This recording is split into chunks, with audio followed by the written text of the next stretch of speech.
Shalom, shalom, shalom. Selamat pagi masyarakat iman. Hari baru kita buka dan kita akan jalani bareng-bareng. Dan kita percaya bahwa kasih setia Tuhan sih yang selalu dan selalu tidak pernah berhenti. Manusia bisa ada batasnya, keluarga tidak selalu seperti yang kita harapkan, teman datang dan pergi. Sehingga cuma kasih setia Tuhan yang bisa kita pegang seumur hidup kita. Kita pujikan bersama-sama PKJ 209, kasih setiamu. PKJ 209, kasih setiamu.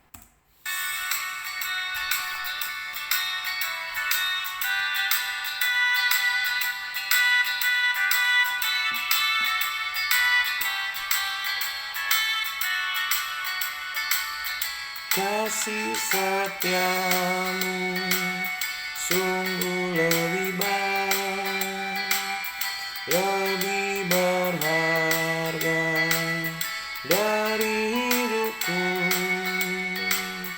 Maka bibirku mengatakan dikau, kasih setiamu sungguh lebih baik.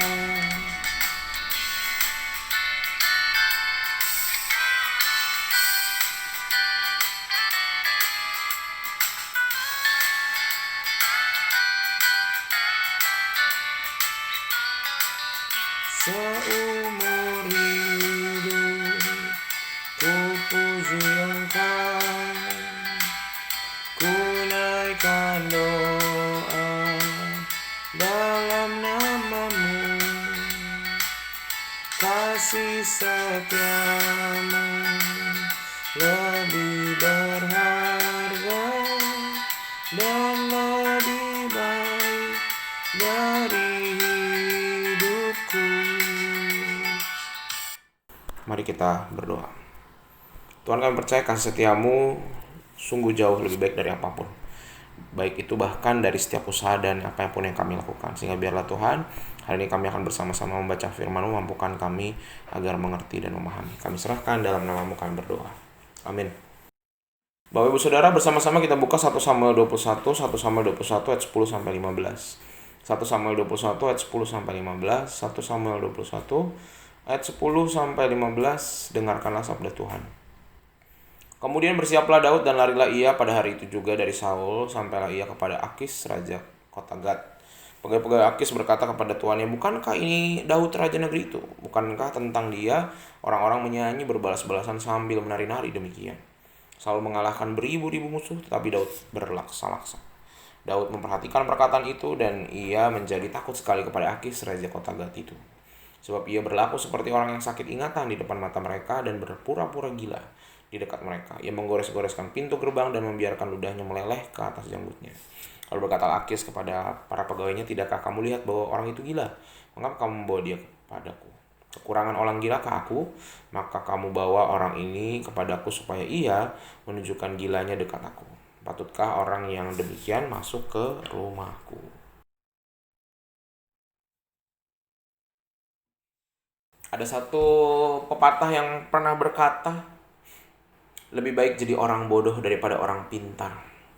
Karena orang pintar kadang-kadang bisa menghancurkan dirinya sendiri. Apa tuh maksudnya ya? Biasanya orang berlomba-lomba jadi pintar. Tapi rupanya sebuah pepatah itu lahir dari pengalaman-pengalaman hidup. Kalau pintar rasanya semua orang bersaing ingin pintar, sehingga tidak heran pendidikan, sekolah, guru, murid itu udah ada ribuan tahun yang lalu. Sampai hari ini. Tetapi ketika kita mencapai kepintaran kita, kadang-kadang kita tidak menyadari bahwa, apalagi kalau kita sudah merasa, oh saya cerdas, oh saya adalah orang yang paling bijaksana, oh saya orang yang paling tahu. Justru disitulah kita mulai jatuh. Sehingga orang-orang bodoh, orang-orang kurang pengetahuan justru orang-orang yang menyadari bahwa saya memang bodoh kok. Saya memang di atas saya masih banyak yang lebih baik. Justru dengan berlaku demikian membuat kita menjadi orang yang rendah hati, dan sebenarnya orang bijaksana itu rendah hati.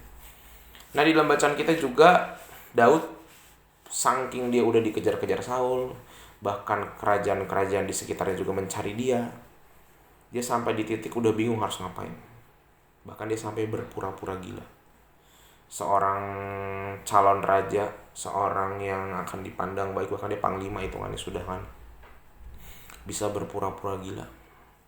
Sampai rajanya Akis itu sampai dia tertipu begitu ya, bahwa oh ini ternyata beneran gila kayaknya dia. Jadi Daud tidak dengan cara oh saya menunjukkan kepintaran saya ini hebat, terus saya pilihan Tuhan, saya bisa hancurkan kerajaanmu karena Tuhan berpihak pada saya. Bisa aja Daud menang, tapi rupanya mungkin Tuhan juga yang mengetuk perasaannya Daud ya, bahwa ada masa-masanya kita nggak harus jadi yang paling pintar kok. Justru malah kita menjadi bodoh menyelamatkan kita. Bapak Ibu Saudara, dalam hidup kita akhir-akhir ini kita sedang berusaha lebih baik dari orang lain nggak ya? Berusaha lebih pintar, lebih cerdas, merasa mengetahui banyak hal. Tapi bukankah ketika ada di kita di titik itu justru membuat kita mengandalkan kekuatan dan kita jatuh? Rasanya dalam hidup ini ada momen-momen kita juga harus mengakui bahwa kita bodoh kok. Nggak apa-apa. Dan jadi lebih bodoh dari orang lain. Oh saya emang nggak sepintar dia, nggak masalah. Nggak perlu juga kita mengatakan oh saya mah hina. Nggak perlu kita sampai minder kayak gitu, nggak perlu. Secukupnya aja bahwa oh ternyata di atas saya yang lebih pintar. Dan itu nggak masalah. Jadi kebodohan bukan buat dipamerkan bahwa oh saya orang paling bodoh, saya emang nggak ada. Bukan, jangan minder berlebihan, lebay itu. Tapi juga jangan ngerasa pintar, oh saya emang paling mengerti. Menyadari kebodohan, menyadari bahwa di atas kita masih ada orang yang lebih hebat lagi, satu-satu akan menyelamatkan kita. Orang-orang yang selamat itu bukan orang-orang yang paling cerdas dan yang paling brilian, yang paling hebat. Enggak. Justru orang yang selamat itu justru kelihatannya sederhana banyak. Dalam cerita tokoh kita juga ternyata orang yang sederhana, yang hidupnya justru dipelihara. Para nabi, Elia, Yeremia, Yesaya, para rasul, justru orang-orang sederhana yang hidupnya lebih lama merasakan anugerah Tuhan. Semoga hari ini kita juga menjadi orang-orang yang nggak apa-apa dianggap bodoh orang lain, nggak masalah. Atau dia tes kita lebih pintar, nggak apa-apa, syukurin aja. Justru orang-orang yang bodoh ini, kita ini adalah orang-orang yang justru paling disayang Tuhan. Semoga hari ini kita berjalan dalam kelemahan, bahkan dalam kebodohan. Karena biarlah yang indah, yang cemerlang, yang paling pintar tetap hanya Tuhan saja. Amin. Mari kita berdoa. Tuhan, terima kasih kami belajar tentang hidup. Kami belajar tentang kerendahan hati. Kami belajar tentang bahwa menjadi seorang yang bodoh mengakui ketidakmengetahuan kami, kadang-kadang itu bisa menyelamatkan kami, Tuhan. Mampukan kami untuk bisa meneladani dan belajar dari kisahnya Daud. Kami nggak perlu pura-pura gila sih. Yang penting kami menyadari bahwa kami adalah lemah. Dan biarlah kami bisa berpegangan pada kasih setia Tuhan. Kami serahkan hanya di dalam nama-Mu. Kami berdoa dan akan selalu bersyukur. Amin. Selamat pagi, Tuhan Yesus memberkati. Tetap bersemangat.